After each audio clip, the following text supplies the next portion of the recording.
all the way live from Oakland, California. This is Revolution.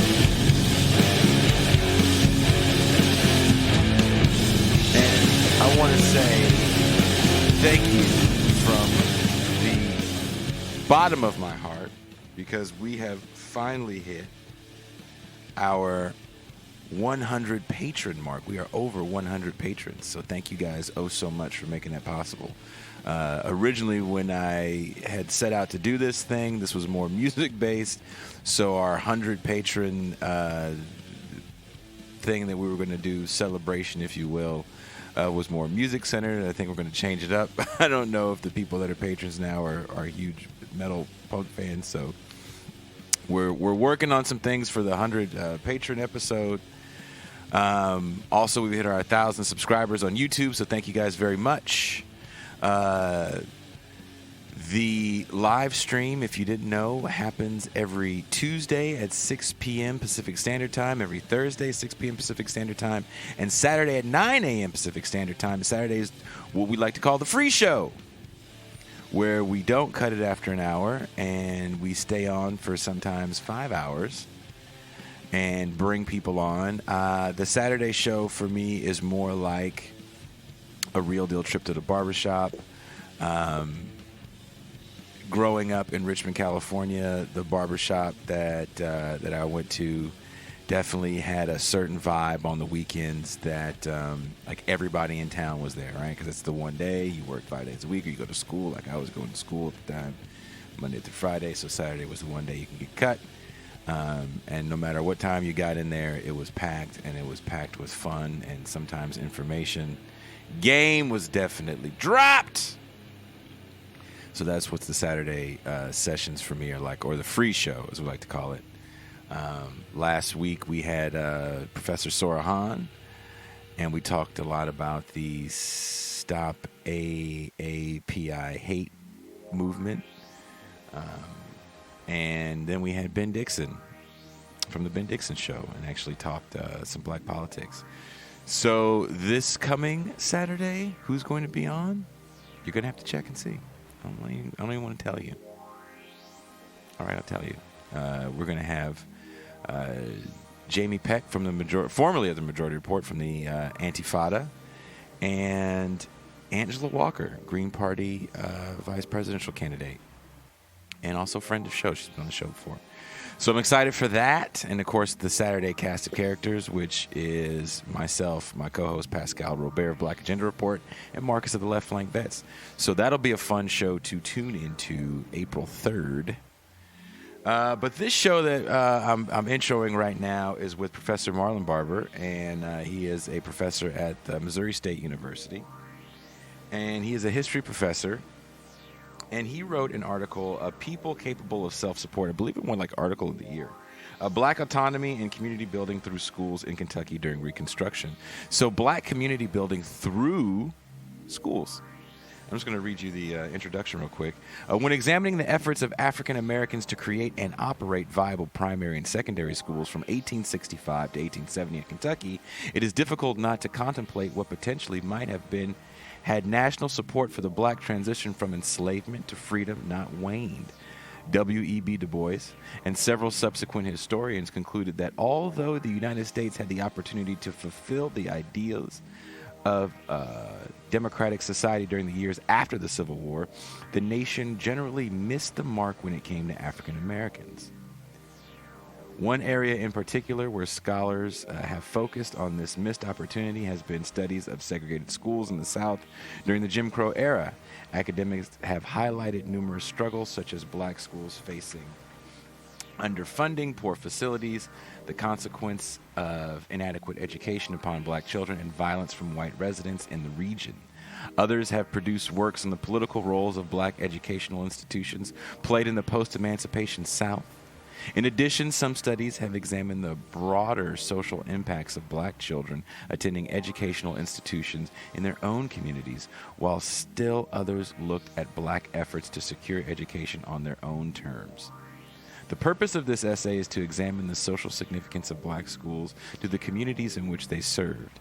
A closer look at African American schools during the years following the war begs questions about how formerly enslaved Kentuckians make use of schools to not only educate themselves and their children, but also build community within their communities. By seeking and obtaining greater autonomy over their own schools, what obstacles did they face in their own efforts to create autonomous educational institutions at a time of crucial national and state political changes that occurred from 1865 to 1873?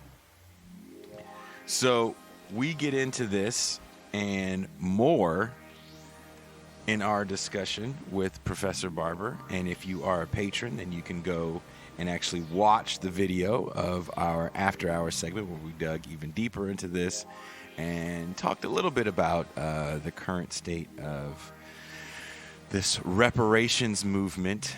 And I'm not talking like ADOS, I'm talking like these programs that are being deemed reparations in places like Evanston, Illinois. So sit back, relax, and listen to this wonderful conversation we have. It was actually a very good time with Professor Marlin Barber. So thank you for listening. Again, wherever you're listening to this at, there are links in the description. Subscribe to the YouTube channel so you can be a part of these conversations live. If you'd like to see the show grow and you feel so inclined, there's also links to become a patron. And I am out.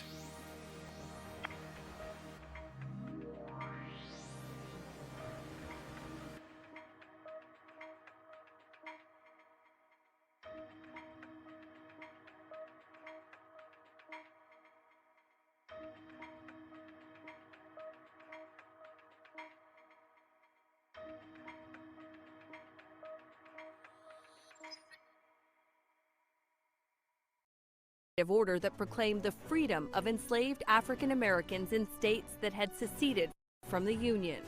Over 2 years later, the Civil War was ended, and by December of 1865, the 13th Amendment to the U.S. Constitution was ratified, abolishing slavery in the United States.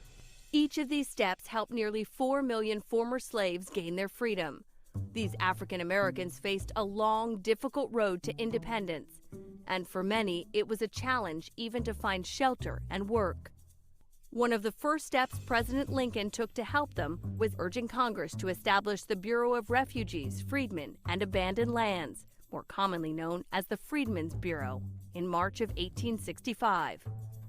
The Bureau helped former slaves secure jobs by drawing up labor contracts and providing temporary housing, food, and medical care.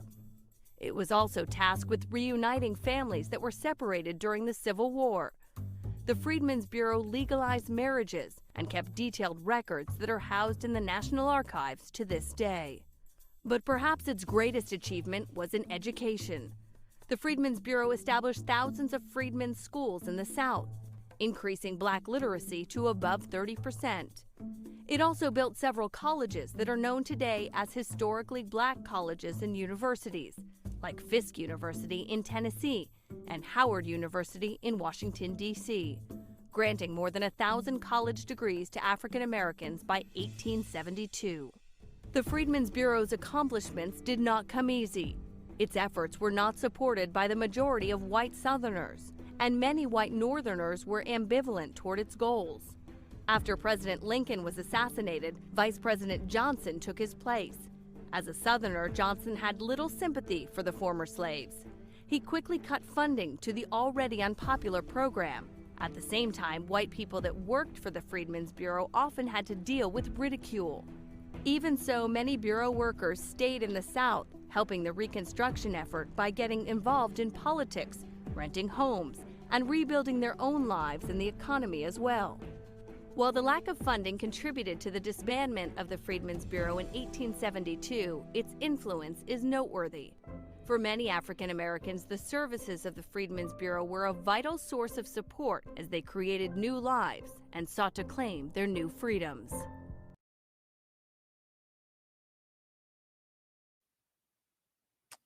All right. Welcome we have a very interesting show. That clip is kind of a more tame clip. I believe it's from NBC or CBS News on the Freedmen's Bureau. We're going to get into that in a second. First of all, let me introduce my co-host, my homie, my dog, coming from the sunny sunshine state of Miami, Florida, Pascal Robert. My man, Jason Mons, how you living, brother? I'm doing all right. Also, moderator John Ross is in the chat, making sure y'all aren't going off all crazy, saying foul things. So let's bring on our guest. He is a history professor, a historian of early and 19th century United States with particular interest in 19th century Black American history and Southern and rural studies. His research to date centers on Black radicalism and African American social institutions. He is currently working on forthcoming articles on enslaved and free African American radicals in mid-19th century Missouri, Black public schools in post-Civil War Kentucky, and alcohol production, consumption, and culture in late 19th century Missouri. His name is Professor Marlin Barber. Welcome to the show. Thank you. Yes, Pleased to be here. Glad to have you here. Absolutely. So, Thank you for having me. Appreciate it.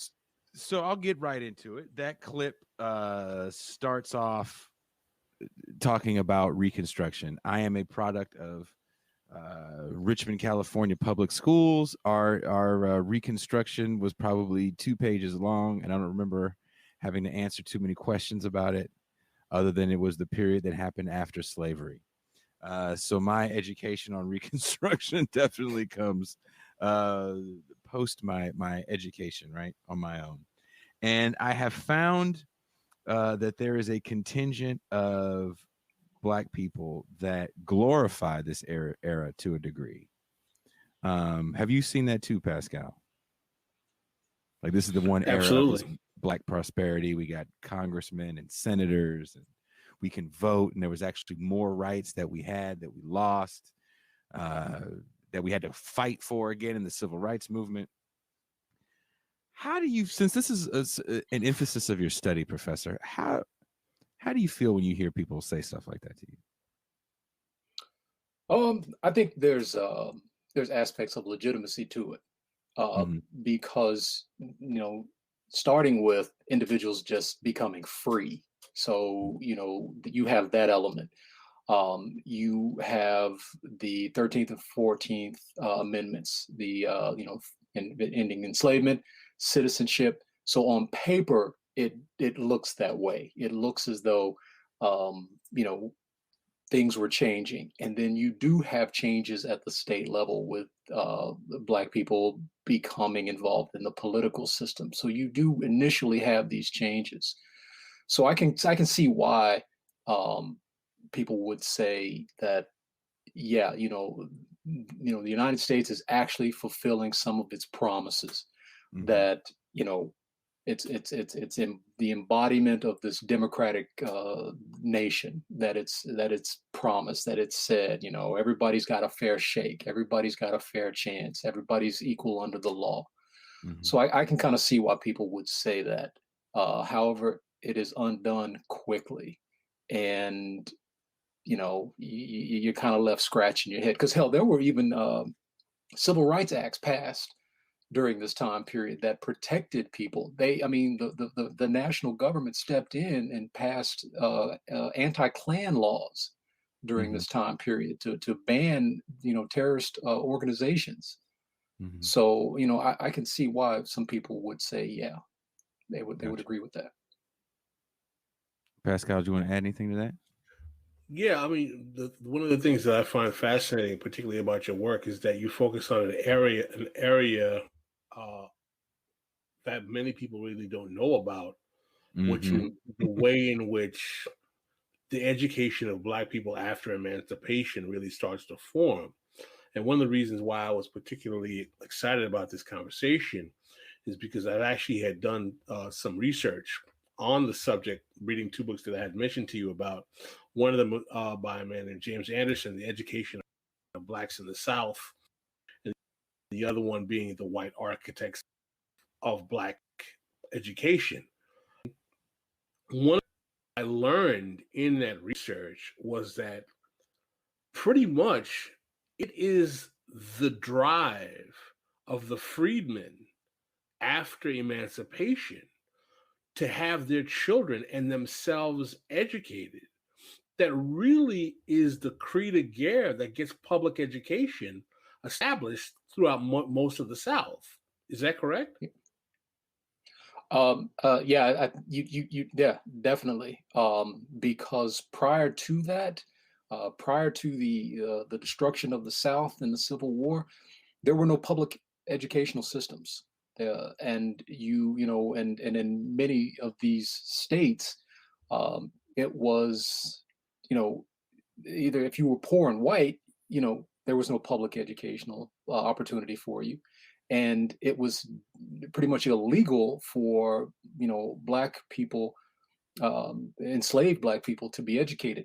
In Missouri in 1847, Missouri actually passed a law that prohibited any Black person from receiving a formal education, free or enslaved. So, after the war ends, there's this big push by formerly enslaved people to obtain education. Right. And what I learned in my research is that push was fascinating is that the formerly enslaved were more vehement about ensuring their own and their children's education than even a large segment of the white population in the southern states. That they were the ones who were really the vanguards for pushing for educational infrastructure and educational institutions throughout the South. And I found that really fascinating because, like, one of the kind of racist tropes that is always pushed about Black people is the lack of focus of education. And Correct. You heard the stereotype of if you want to hide something from a Negro, put it in a book. Put it in a book, yeah. Yeah, but what you never heard that before, Jason? I wasn't expecting to hear it tonight. But, I'm over here trying to like retweet the show out, and all of a sudden I'm like, whoa, okay, I'm back. Oh, yeah. I'm back focused now. but I wasn't focused before. But in light of that really insanely ridiculous and untrue racist characterization, upon emancipation, you are seeing formerly enslaved Black people pushing harder to educate themselves more than anyone else.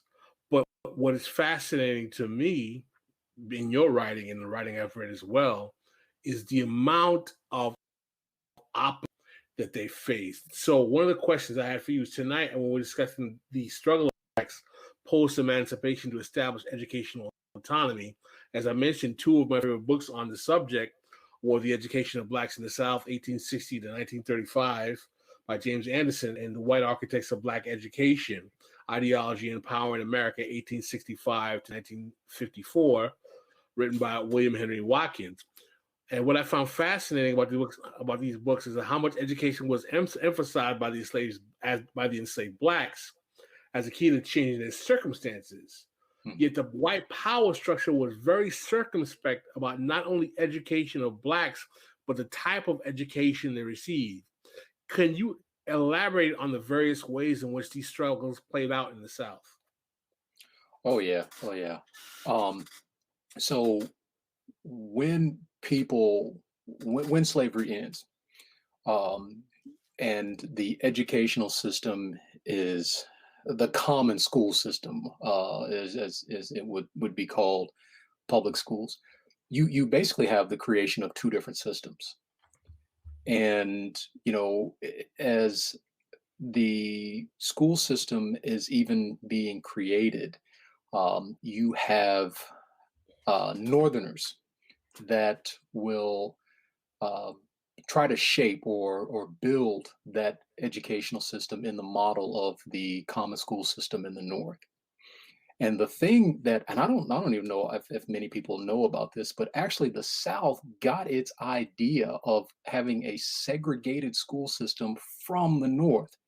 Really? There was an 1840 case, 1848 case in Boston, Massachusetts, called Roberts versus Massachusetts, or the city of Boston. Actually, it went to the state Supreme Court. And a young woman, young girl, she was about 6 years old. Her father was an affluent Black man in Boston, but she couldn't go to the closest school to her because she had to go to the Black school. So he sued, and it went all the way to the state Supreme Court there. And the state decided that, you know what, you can have segregated schools as long as they have equal facilities. That case is actually cited in the Plessy versus Ferguson case. So this idea of segregated schools started in the North. It started in the Northeast. And it wasn't something that the South just randomly decided. So, when slavery ends and breaks down, you have the creation of this dual system, which is taxing financially, because you gotta you gotta finance this. So it's super expensive. You have groups like the American Missionary Association that will send teachers down, mostly white teachers that were trying to recreate the school system of the North. And then you have in the South, you have legislators that were fighting tooth and nail to undermine any sort of Black administration of these schools. So, that was a big struggle that Black communities had, dealing with an outside influence. So they have these teachers that are from outside of the South, that are from their regions, that are trying to force a one-size-fits-all mold onto them. Then you have administrators that are not necessarily a part of the Black community, that are trying to dictate what should be done. And things didn't always go well and smoothly with the Freedmen's Bureau either.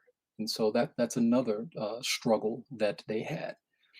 Then you combine those things and others with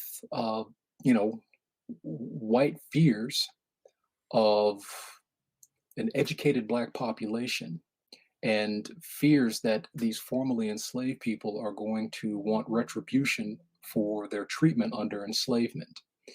And that came out and manifested itself in violence. And so you have groups like the Klan and other extrajudicial groups that began terrorizing not just teachers and administrators, but individuals that were seeking to be educated in these schools. And so, all of these things just kind of, and by the way, lynching, that's when that starts. At the end of slavery, and as Black people are now free and have this autonomy to kind of have more control over their lives. So all these things kind of combined and were major issues for Black people in the South. And one more thing, you have in the creation of a two-pronged, if you will, or a two-path public school system. This was also the time period where you really see white people kind of unite in the South, because before there were no public school systems. And so poor white people were kind of kicked to the curb. They weren't really needed per se. But once Black people were freed and now make up a majority in some of these states, South Carolina, Mississippi, poor white folks are needed. And so then you have, well, what can we do to help them out? And so you have this, in essence, white Southern progressive movement that takes place in the South. And so poor whites, they get opportunities, they get the grandfather clause, so their political voice can be heard. They get tax breaks. Public school systems are pushed, and so public schools are funded. and they can be a part of that to kind of get them on board with the Southern white agenda. So, all of those things kind of, culminate during this time that that really kind of speak to the struggles and issues that post-emancipation Black Americans faced. I do have to ask, what kind of guitar is that behind you? Oh, I have 3 of them, by the way. That's actually an Ibanez. It's kind of like a Gibson knockoff. It's the Ibanez jazz guitar. No, it looks like a Les Paul. Oh, is it a lawsuit model? No, actually, it's not. It's a more recent model. Gotcha. I won't. And it's got a broken string on it too. So I won't. Oh, if you need strings, I have my own signature model. I got to get one. I'm missing the small little E string. I broke it. Sorry, people were asking about the guitars in the background. And also shout out to Joshua Sanchez, who said that he missed some shows because he just got married. Thank you for the super chat and congratulations on the nuptials. Indeed. Jason is a big time band traveler, so when he sees guitars and instruments, it piques his interest. I do lose my mind a little bit. So. I'm not even gonna lie. I saw the cast with from a couple weeks ago on I can't even remember which one it was, but I saw one and I saw your guitar in the background, and I was doing the same thing. So, what is that? What you got back there? Someone said you guys should jam after the show. I was like, you know what? I can't. If I turned my amp on one day just to turn it on, and I got yelled at by the lovely woman that I live with. Beautiful woman, great woman. See, my 2 boys have working on going to bed, and see, I can't.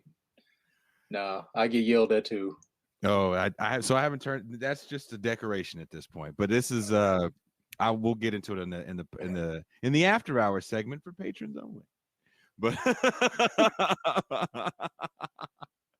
but I wanted, so I printed your paper out, and again, it's a very interesting paper, and if there's a way we could share it, I would really love to share this paper with people, because there was a lot of things in it that I was not aware of. Did you feel the same way, Pascal? I thought it was a very good paper that detailed a lot of the ways structurally that the state of Kentucky went above and beyond the call of duty to really limit the ability and the capacity of formerly enslaved people to have educational autonomy. It was kind of eye-opening. Cool. I do have a digital copy of it, and not I self-aggrandizement. It's definitely not me. But it actually did win Article of the Year in 2019 for the American Educational History Journal. Shit, you didn't tell us all that. We would have said that first. We brought your ass on here. Don't be humble about that shit. That's how we roll in Missouri. I can't help it. You should have had a little like medal on too, with the trophy behind you, like an Oscar. I got medals here. Oh damn! Look at that. I was a college athlete too. Oh, that's another podcast though. You wrote here, Black Kentuckians viewed their schools as institutions where they would overcome their past as slaves and build a community. Furthermore, their school offered moral direction and a location where they could voice political opinions. Moreover, African Americans in the state saw schools as significant social institutions within their communities. Schools safely served to inform students and community members on Black social decorum as they transitioned to a free people where students were under the tutelage of nurturing Black teachers and administrators. Now, one thing that really interests me in reading this is when you talk about there was one point where there was a school district that had, I think it was 58 teachers for 4,000 students. Mm-hmm. That's insane. Yeah. So we had a bit of a shortage of not just good, as we always say, good teachers, but teachers in general. Any teacher, yeah. And so they had to have white teachers that came in who, as you write about, were very problematic, didn't want to be there, it seems like. Yeah, in some instances, didn't want to be there and didn't understand the social and political dynamics of the Black community, which can be problematic in any situation if you go into it and you just don't know the people there, you don't understand the people there. But I mean, that was kind of the nature of schools in Kentucky, and that's also one of the things I'm really interested in looking at, and kind of what does the evidence show about how these people wanted to run their schools. What did they think about the educational system? And what they wanted to emphasize was not always the same thing that outsiders wanted to emphasize.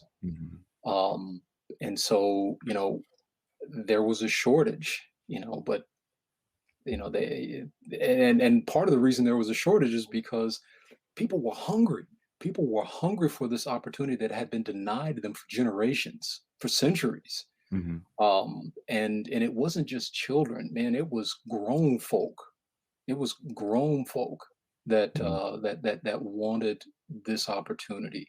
And so whether it was, school during the day, school during the evening, school on the weekends, they did whatever they can do to obtain, an education, something that was denied them. And, the more research that I have done shows that even prior to the end of enslavement, people found ways to educate themselves. I mean, in Missouri, and this is also why I want to look at other places. But in Missouri, there was a man by the name of John Berry Meacham, and he was a free Black man, and he owned a steamship. And he ran a business on the Mississippi River and the Missouri rivers. But he was also a Black slave owner. Now, hold on. So what he did, and he understood the laws of Missouri. He was a Black preacher too. What he did was, since Missouri said no person can be educated, he took people, enslaved and free Black people, out on the Mississippi River, and they had school. Missouri has no jurisdiction on the river. And so he educated them. He taught them trades. And so once they were freed, and he always intended to free them, they would have education, they would have a trade. He was setting them up to succeed beyond just the here and now, as far as their situations.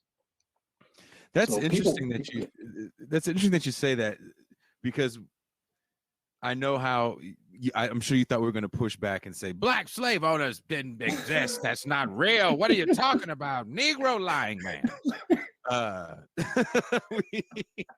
We're constantly very much talking. existed. What'd you say? What'd you say, Pascal?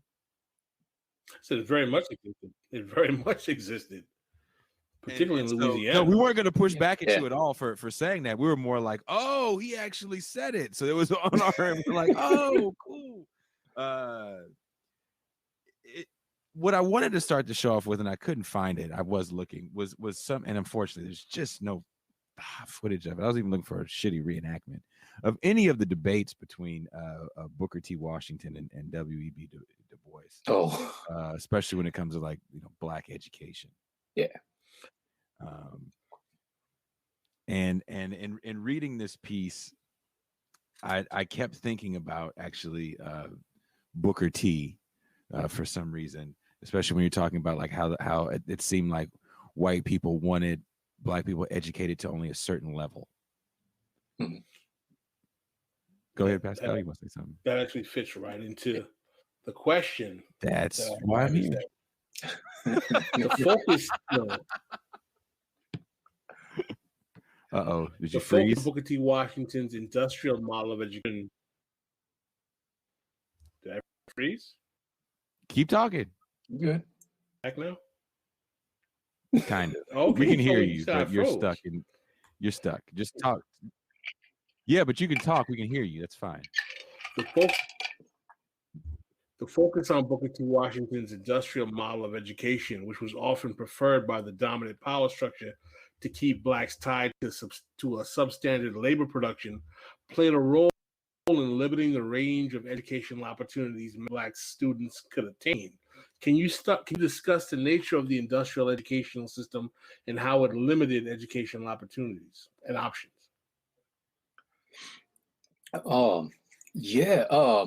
No, there was, as Jason pointed out, there was a big debate between Washington and Du Bois on the direction, nature, not the importance, but definitely the direction and the nature of education for African Americans, Black Americans. I prefer the term Black American. I try to mix it up though, but I prefer the term for a variety of reasons. But anyway, I think that Booker T. Washington's approach was safer.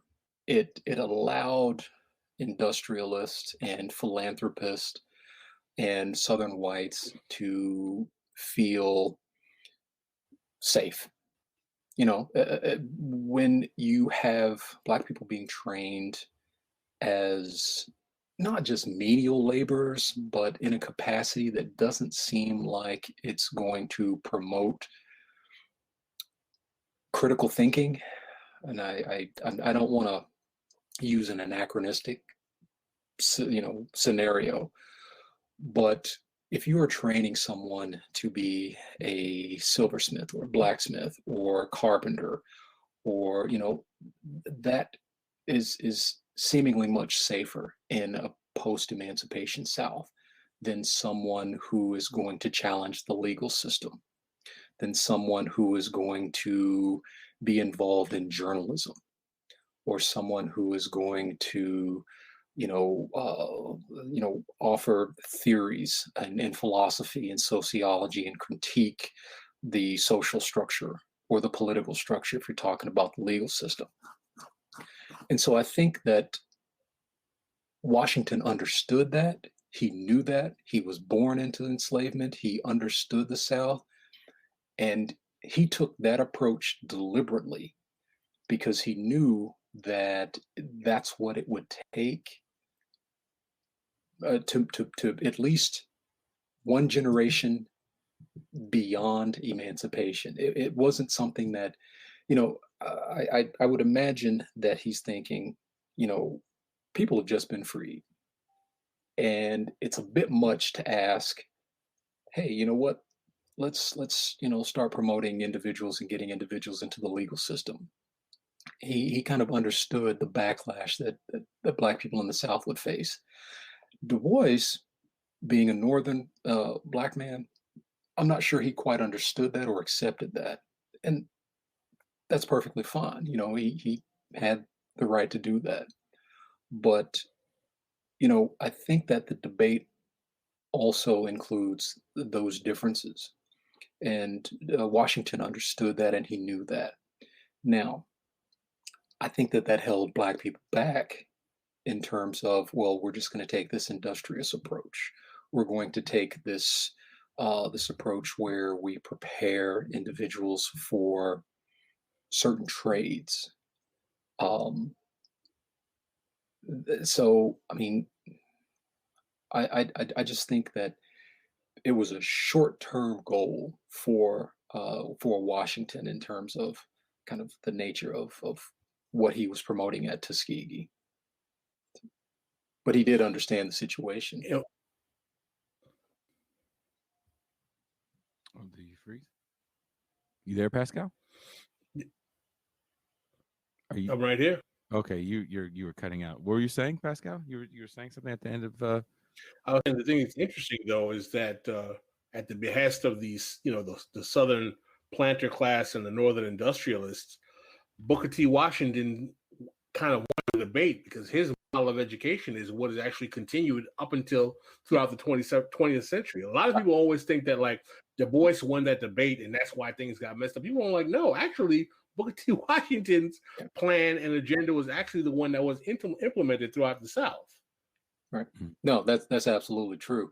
I mean, it's and so you have um, individuals, in schools in the South that they emulated the Tuskegee model. That's what they implemented. They implemented that. There was, and that's a reason. He had the ear of the Northern industrialist, and so he was able to get dollars. He was able to get contributions to his school. Uh, you know, so he did what he had to do. His model survived and implemented, or was implemented. Yeah, absolutely. You write here in your paper, many Black Kentuckians envision their public schools not only as institutions of learning, but also places where their children could enjoy a secure social experience under the leadership of Black educators and administrators. Renowned sociologist W.B. Du Bois argued that post-Civil War education opportunities for Blacks would develop some, but surely not all, necessary social leadership to seek the right sort of leadership from other groups, to strive for increase in knowledge so as to teach themselves wisdom and the rhythm of united effort. That's from 2015. His assessment of Reconstruction's failure for African Americans highlighted that while educating was important, schools also allowed for Black peoples to establish social connections with their peers, Black teachers, administrators, and others. The development of those crucial social bonds and skills would serve Black children well once they became adults and navigated a world where their racial identity would mark them. Having control over their public schools was a departure from their previous experience under enslavement, as laws prohibited them from formal education or engaging in unmonitored and unsanctioned interactions with other African Americans in the state. This is where my mind was kind of blown as we constantly talk about a surveillance state in 2021. We talk about this as if it is a brand new phenomenon. It ain't new. To read this and go, you mean that these cats were surveilled to levels that we talk about today? We even talk about things like COINTELPRO. The level of surveillance was kind of seems like on another level for the time, right?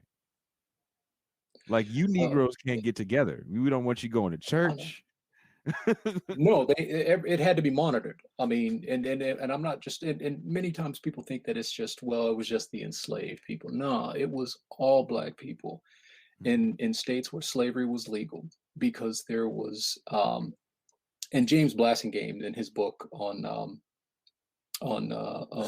slavery, yeah, he talks about the pathology of fear and how white fear drove the this need, if you will, to constantly keep a watchful eye out, because the biggest fear for many of these enslavers and people, even after slavery ends, was retribution.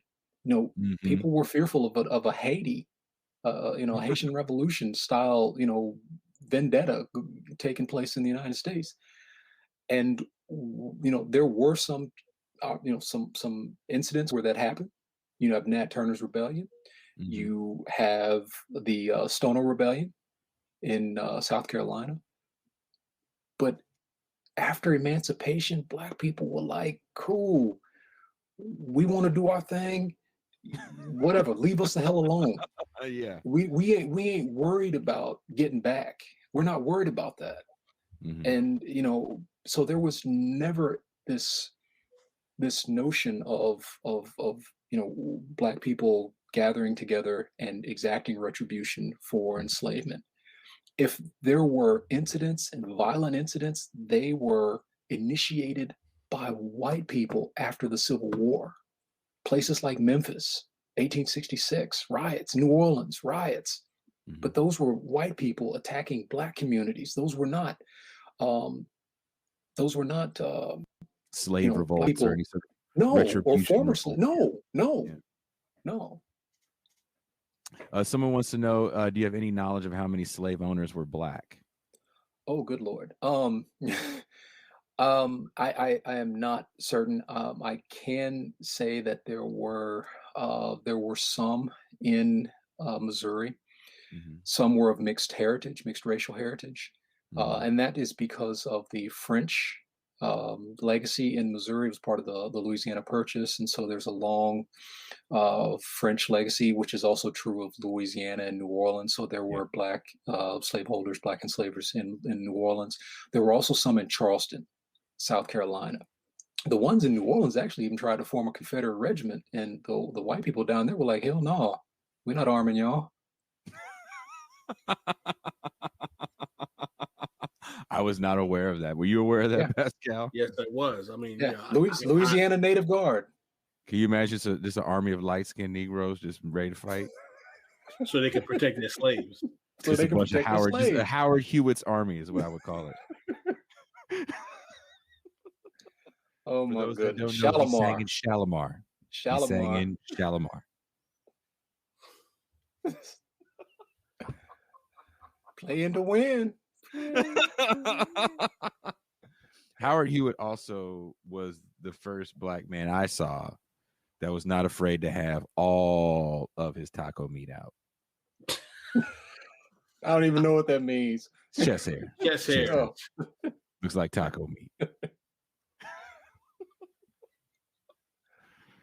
So there's that. So I had another question I want to ask you, Professor. Yep. On the role of white philanthropy in shaping Black education post-emancipation and how it often clashed with the aspirations of Black communities. Like the roles of things like the Rosenwald Trust, Rockefellers in shaping Black education in the South was quite profound. Can you share what the main difference in these goals with white philanthropies and Black constituents were? Yeah.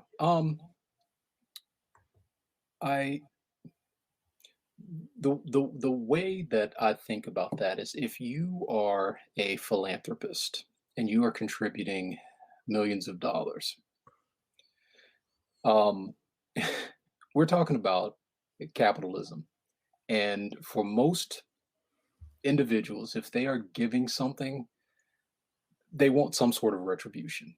You know, what am I going to get in return for this? What is my ROI? What is my return on investment? So I'm giving this money, and in some instances, you know, it might be naming the school after this individual or naming a building after this individual.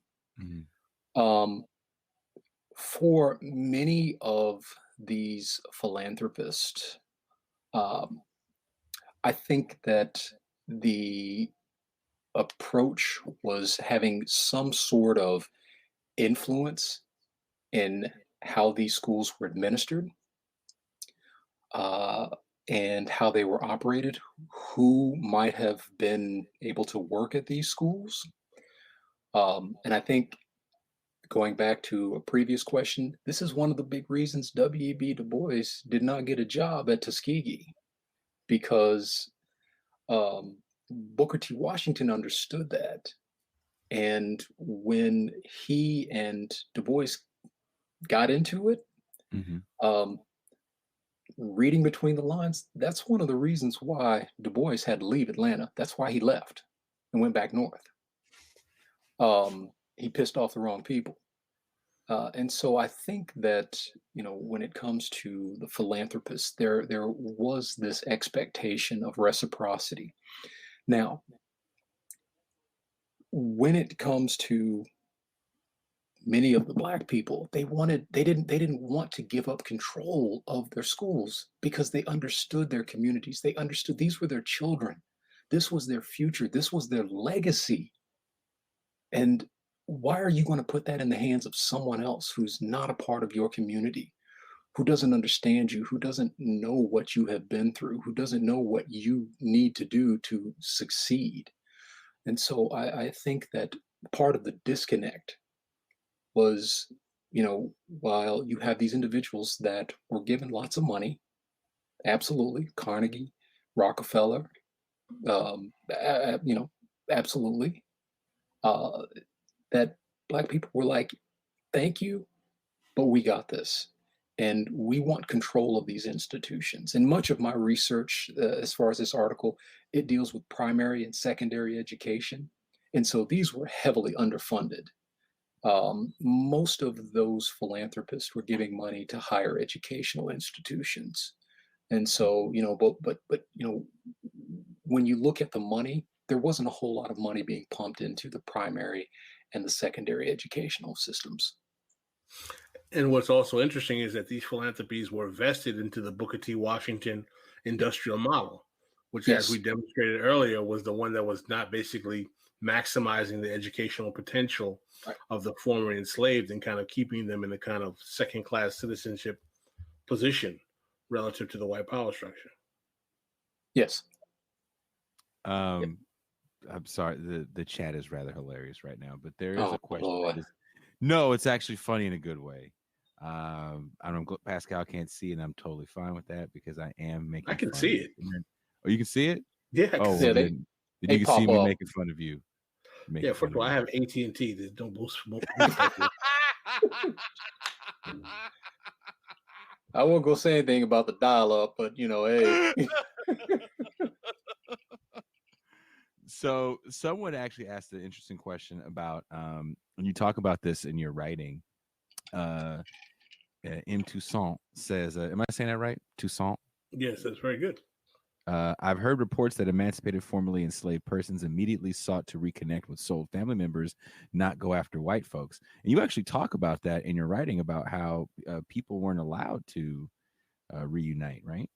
Or stay. If you were reunited, you could. Oh God, I gotta find that. After slavery ends, people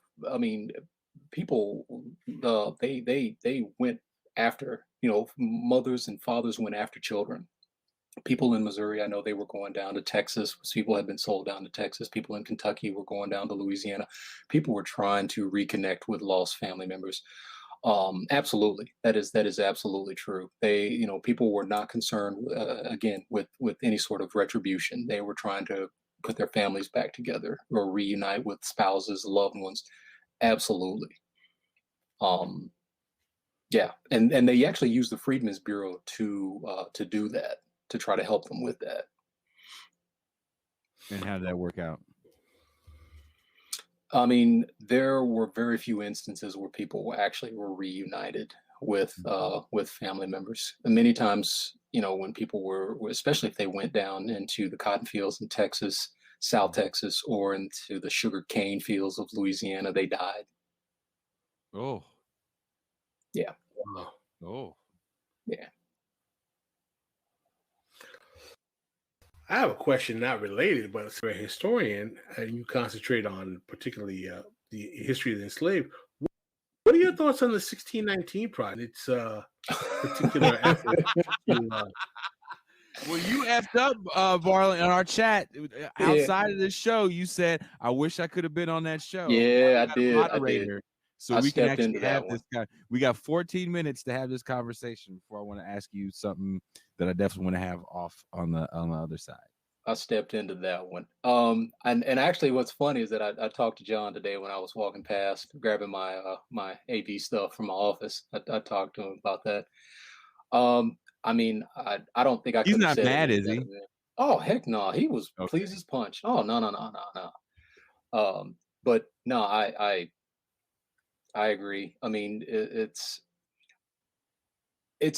and I don't know, the thing that I picked up on was that you had so many historians pissed off that it was a journalist writing this. Mm-hmm. And I'm like, I mean, it's a different perspective. Of course, somebody's going to have a different perspective on what this meant. That's all right. You take it, you read it. I mean, if you disagree with it, you disagree with it.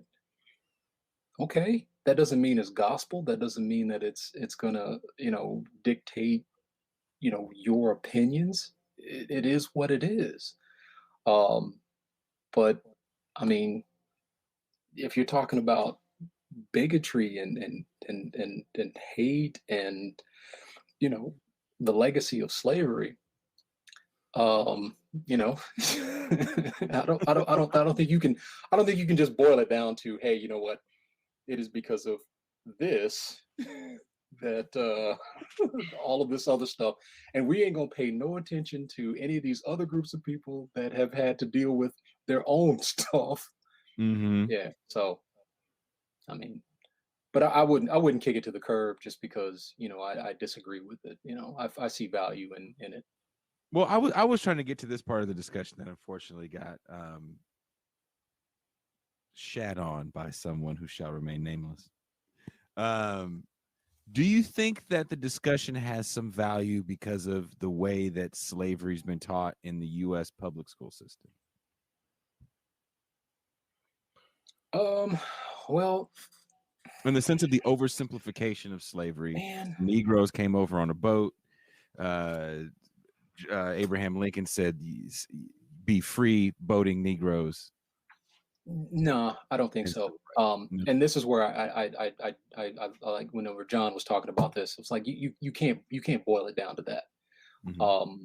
The experience that Africans had was so complex. You can't boil it down to just these two. In spite of being enslaved, they built a culture. They created something when there wasn't. You know, they didn't have much of an option. They resisted like hell. That's part of why they were you know, were doing what they did.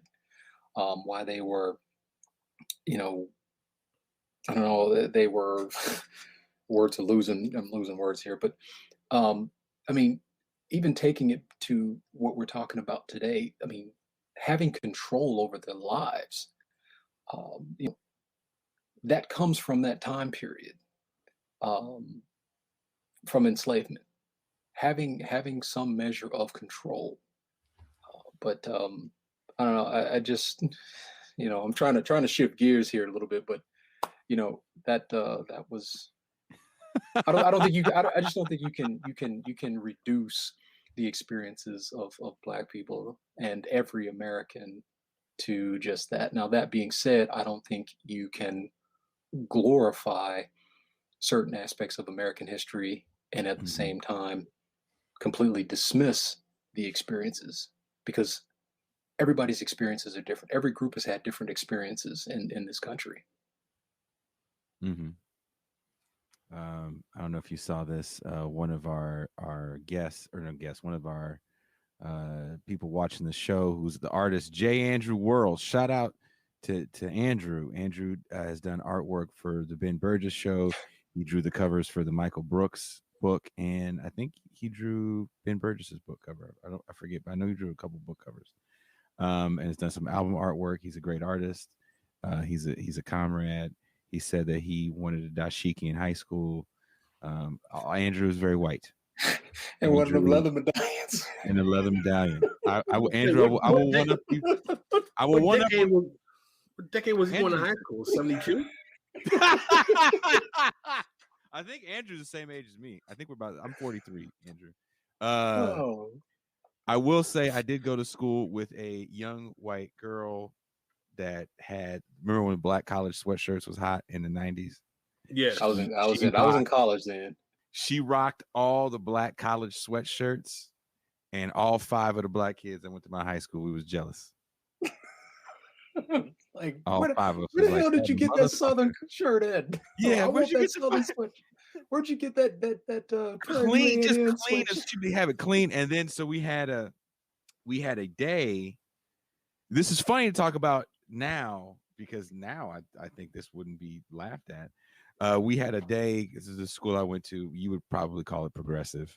It was like ethnic cultural day. So every club did some cultural shit, and she came in a full like dashiki with the little hat, and it fucked with me personally, because I was like, I don't know what to say, because I'm not offended, but I'm just more shocked that she wore it and is pulling it off. She's wearing it and no one's saying. People tried to fuck with her, but everybody was more in shock, because she wasn't doing it to like fuck with people. There was nothing about anything she did that was malicious. She was actually very, very nice. Don't be mad, just be jealous.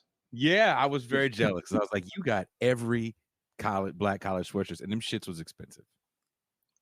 I went on eBay to try to find one, thinking I could get one for like $10, and they're more expensive now than they were then. Someone is texting me from high school asking who I'm talking about. I'm not telling you because I'm not busting this girl out, but you know who it is. Oh, I know who it is. Because there was only one. No, my friend. Knows who it is. No. She, Professor Sora Hahn went to school. We all know this girl, but everybody forgets that because he wants to block it out. Like, does she just have on a dashiki with the matching pants? So she had the So hammer J. pants? Andrew, you could do that. You could have done that at my high school, and nobody would have fucked you up. You would have got some strange looks, but you wouldn't have got fucked up. A dashiki with hammer pants. Wow. Well, you know what I'm talking about. You had to have the pants to go with it because you wasn't pro-black all the way unless you had the pro-black pants. See, we were wearing cross colors. We had the shorts look like culottes. They look like short long pants. and the legs were just look like tarps. So now when people are talking about, hey, you know what, we bringing back the 90s, I'm like, why? That shit was awful. Yeah. I definitely remember I had some cross-color pants and they were big and baggy and they had a big X on them. And I had to ask, like my grandma had to get those for me. And it was a whole big deal. And it was one of them things where when you don't have a lot of shit, the one nice thing you have to make sure that you iron it. Right? I had creases, to wash it. Yes. Yeah, like, hey, like, why'd you put it in the dryer? You got to hang dry it. Says so on the tag. Black people clothes, mama. So I did that. My mom probably tries not to remember that time in her life dealing with me, but yes, I had cross colors. My mom, actually, to call my mama out, I'm gonna call your black ass out. So my mama, I think she got a tax refund or some shit, and she took me and my cousin to the swap meet and bought us bootleg cross color outfits.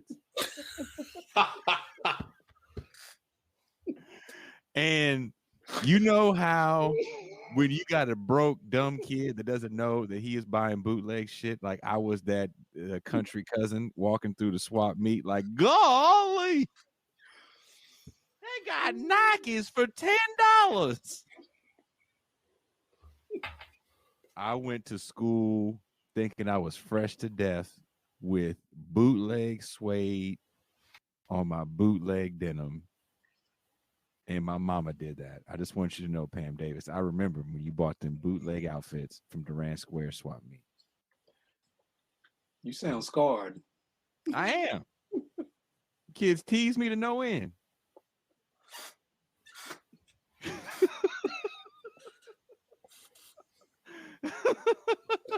This is my mom. My mom watches the show, Marlin.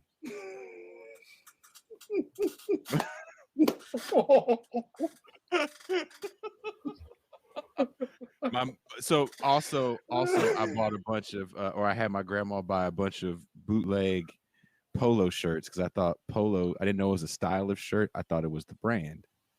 So JC Penney's, who does not sell the brand polo, was selling polo shirts for $10, but they had a horse but no man on said horse.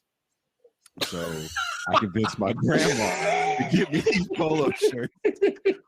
And I went to school. So I remember I had a blue one with a green horse and a gray one with a blue horse. So I would have a shirt underneath to match the horse color because I thought I was fitted. So I came to school with my shit. And I remember my friend, very good friend of mine, Ryan Tanaka, I will never forget this, stops me in the hallway and he grabs me, says, "Come here, man." And he looks at the shirt. He goes, "Where's the man at?"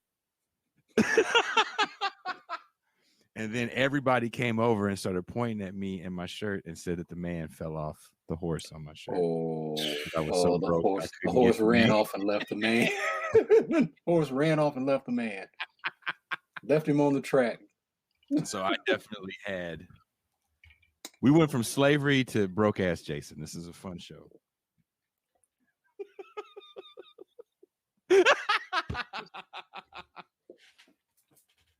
That's hilarious. I love these stories, man. Somebody said there, I'm good. Yeah, I'm not going to talk about all the other bootleg stuff that you got me, Mama. You got me a lot of bootleg shit, but that's why I love you, because only a loving mother would take the few dollars she has to make sure her son looks good from a distance. She's like, I see you didn't get the stop button, Pascal. I was like, I'm feeling the vibe.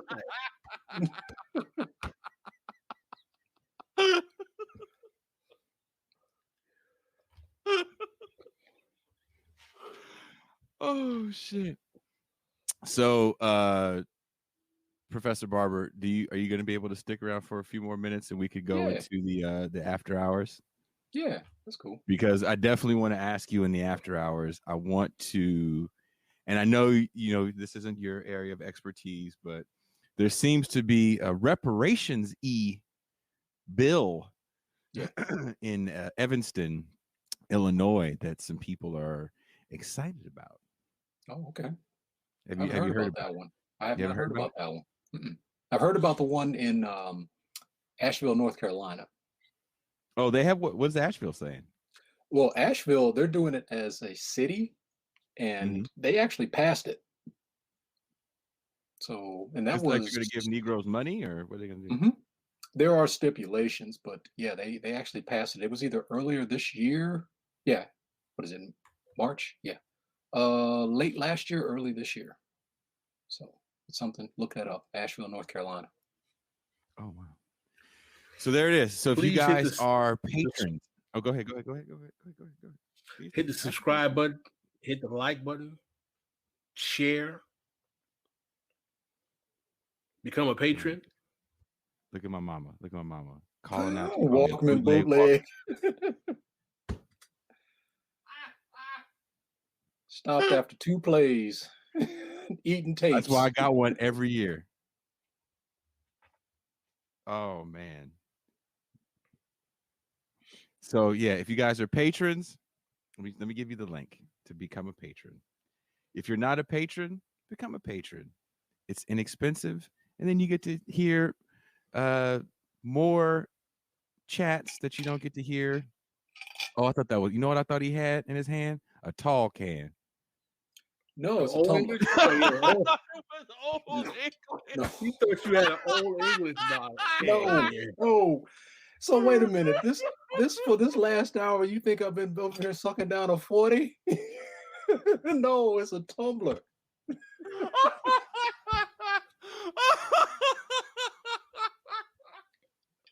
I was like, damn, what part of Missouri is you from again? Well, now that you say that, and we are after hours. Wait a minute. We ain't after hours yet. We ain't after hours yet. After hours? Okay. Well. Oh my God. Okay. John Ross. Also, before we go, John Ross wants to know what part of Missouri you're from, because our chat moderator actually lives in Kansas City. He's from Missouri. Okay. I'm from Southeast Missouri, from Cape Girardeau. It is diagonally from Kansas City. So just straight, it's Boot Hill. So on the Mississippi River. I grew up about 5 miles from the Mississippi River. And it's in rural. I grew up out in the county, cows, running from deer, playing in creeks. Yeah. Riding horses. 40s on the internet. So drinking 40s on the internet. And we're going to talk about Marlin being from Rush Limbaugh's hometown, and he used to mow his lawn for quarters. Hell no. Not no, but hell no. Although the community where I grew up, the village where I grew up, because that's what it was called, the next village over, he did have some relatives there. They were cool people. I never had any problems with them. Until you dated their child. No. Thank you guys for watching the show. Thank you guys for sharing it. We're at 1,100 subs. I'm so blown away, because getting to 1,000 was a Herculean feat, it feels like. So if you're a patron, stay tuned. I'm going to send you the link to the patron only chat. Marlin, Pascal, I'm going to send you guys the link shortly. Don't hang up right away. And we are